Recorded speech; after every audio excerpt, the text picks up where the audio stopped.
female body in particular, they saw that as a kind of occasion of sin. Great consideration about it. This is the picture that I think probably gets most of what I wanted to say. It's called Emigrant Journey, National Journey. When I was a small boy growing up in my town, people were traipsing. I'll explain this because there's the Patriots, 1798 figure. All the boys are standing around it. There's many grottos comes from Ireland at that time. And they are making the journey to England, to the big city, a cold, anonymous city. You may think that I've painted too cold a picture of Ireland, but let me say, to live in a small community of which you know everybody, and which even if you don't have any much power in that society, you're a potential emigrant, you have no power in it, but it's still a great feeling to walk down the main street and somebody say, "Hello, Bernard," even if you know that he has nothing got to do with you and he lives quite a separate life. Because everything in Ireland continued. The church wasn't dominated, or we weren't dominated by forms of socialism or something like that. In fact, the church was very much against all these foreign forms of ideas. The church was only concerned with one thing, that we all go to heaven and that we live pure Catholic lives. So, but when we came to England, of course we went through on that boat was the most terrible decompression, great feeling that you didn't know where you were going. You were going to an anonymous world, an atomized world. Everybody was an atom. Even the family structure was different. People were living now in a tiny, 2 up, 2 down, mother, father, and the 2 children. Of course, there wasn't the endless children that would be often in Ireland. In our main street, there were 3 families, all with fairly large shops, in which there was between 12 and 15 children.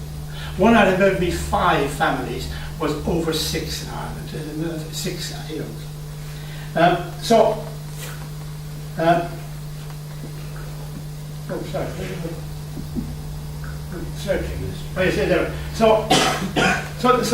coming to England was leaving behind all this interrecognition of people. And this is another mark of modernity. In modernity, we recognize ourselves through other people. We recognize who we are by the honor that we are paid, by the esteem in which they hold us, by the way they respond to us. That's how the Queen is so important. She looked at all these people, 400,000 of them, and looking down and thinking, I am very important. And she is very important in that sense. But we don't know ourselves except through other people. That's the mark of modernity. Not through what God knows about us, but through what we know about each other. And these ideas were pioneered mainly by German thinkers in the 19th century, and they've opened up all the field of modernity. All the things about psychiatry and sociology, all of that have opened up through Kant and Hegel and Schiller and a whole series of German writers. And this is what, coming over to England, to the anonymous England, was a terrible shock for most of us, and me included. This is corner boys. A group of corner boys often stood in the corner, and some lassie would be coming in the road, and they'd all whistle at her and generally make life difficult for her. This is called the escapologist. After a fair day in our town, people used to come in, entertainers. There was a guy who used to come in, I remember seeing him, and he used to break up a pile of bottles and put them on the ground. And he would then take off his shirt and he'd lie on them. There was another guy who would tie him up. And he'd be tied up, and a great crowd of people would come around and see how Houdini-like he got out. But the real escapologist is the man there on the left-hand side. For me. This is some of you might be old enough to remember Father Peyton on the Rosary Crusade. Yeah.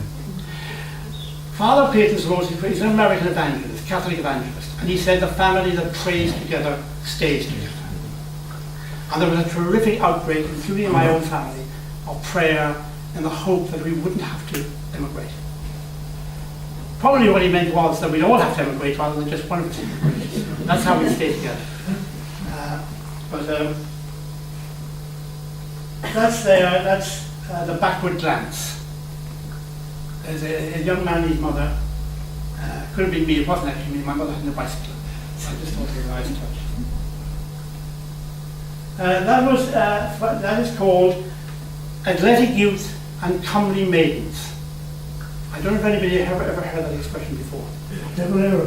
Devil era in 1943, he made a famous speech. He said, "My dream of Ireland is a dream of comfortable," I paraphrase, I can't get the exact one, but it's almost poverty. When he didn't mind people not having an excess of wealth of any kind.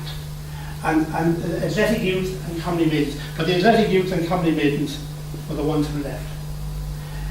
Bishop Lucy of Cork said it would be a good idea to have more immigration. It's not a bad thing, because all these Catholics, Irish, are going to pagan, godless England, and they will bring England back to the true fold. And we used to say an Our Father and 3 Hail Marys after Mass, in the hope of the conversion of England. Good. You can't say that it's the man for the United Coast, just called In the Beginning. This is I painted this in Longford. It's called On Diaspora Road. Now, it's become fashionable to talk about the diaspora. In the diaspora, you never leave Ireland. Ireland is always with you. Ireland follows you. Well, I didn't come to a diaspora. I came to England when I came over. And I suspect many of you in the 1950s came over. There's no comfortable, cozy, conceptual idea that you're coming into a diaspora in which we are all part of some invisible community. We may be coming to that now with phones and Skype and Ryanair and all kinds of other things. We are moving into something like that. But we certainly weren't then. When we were coming over to England, you were coming over to a world you didn't know, and it was a frightening world, because you were thought it was either a godless world, from the church's point of view, or it was a politically alien world, the oppressor of Ireland, from the physical force of a publican view. This is the Gresham Hotel ballroom, dancing. Well, the great difficulty was, now let me just go back to that gendered society, between women who were supposed to look after men, and men who could do more or less what they liked, including, because I grew up during the period of the border campaign of 1956 to 62, when Sean South and My Name Is a Handle and all these songs of Republican importance were then. So men didn't seem to have to worry about any of that. But girls were there to protect, not protect men, but to what shall I say, to care for them, to guide them in the right direction. But of course, if they weren't marrying, then all that was of no point. If the men, for instance, couldn't, in the new society, in England, courtship was the important thing. You went to a dance hall, you went to one of these many dance halls, and you had to be able to walk across the floor and ask a girl, would she like to dance? You couldn't wait for your mammy to make an arrangement for her to come down and have a ceilidh on a Sunday night. I'm sure you had to wait. You had to be able to find your own way. And if you were a diffident, and if you really found that the only hope for you was to be a full man and drink lots of beer, and when you'd walk across the floor to dance, and there was a group of girls sitting in the corner, one of them might very well say, I'll sit this one out. And then you go back and have another couple of pints, and that wouldn't make you any better. This is the one. This one was called. God, I can't remember. It's quite a good title. It's about the shock of coming to England. Vertigo. Upside down. And it's just the sense of not being prepared for this world, for a world that you're coming into. This is the boat. This is just a wake. People on the boats. Oh my God! Well, I think we flashed with some of these. What time? Sorry. When am I supposed to stop? Yeah, carry on for another bit. Oh yeah. I will. Okay. Well, I'll just run You can't stop here now. I'll just run through some of these. Sorry. There's 4 pictures of boats. Nice.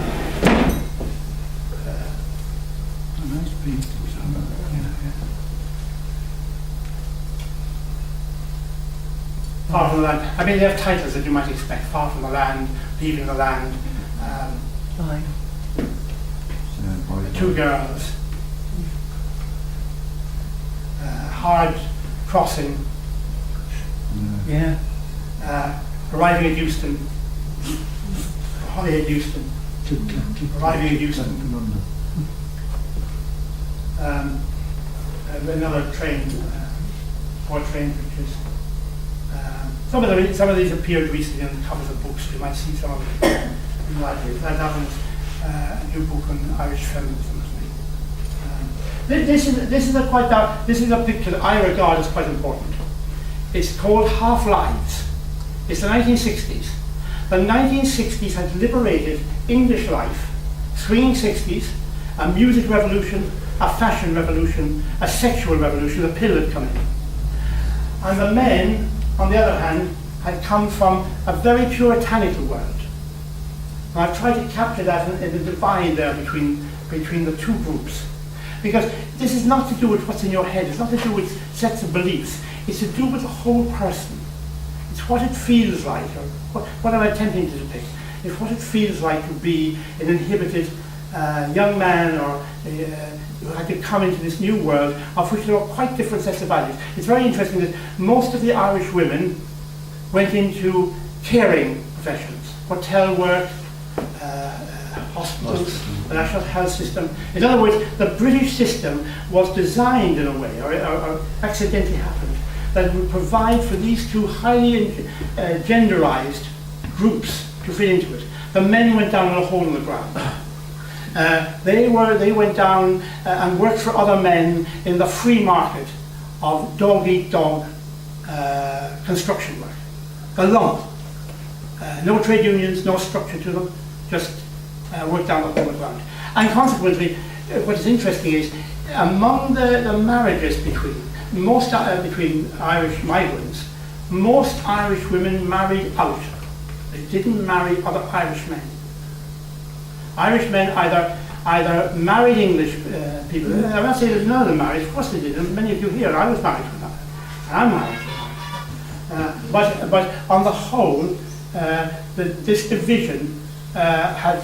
I remember one of my pictures was nurses and nappies. And one of the women said, I'm not going to an exhibition like that. She says, none of my nurses, she says, ever married a nappy. I wasn't making the point. I was making the point that was the two divided worlds that we both came into. And that now our children are going in quite different directions, because our children have been to university and we're quite are in the new world.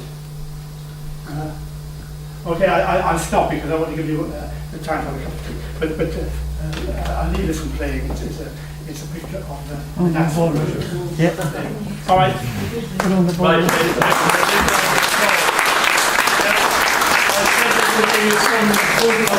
So we'll have a drink first, all right? So if you can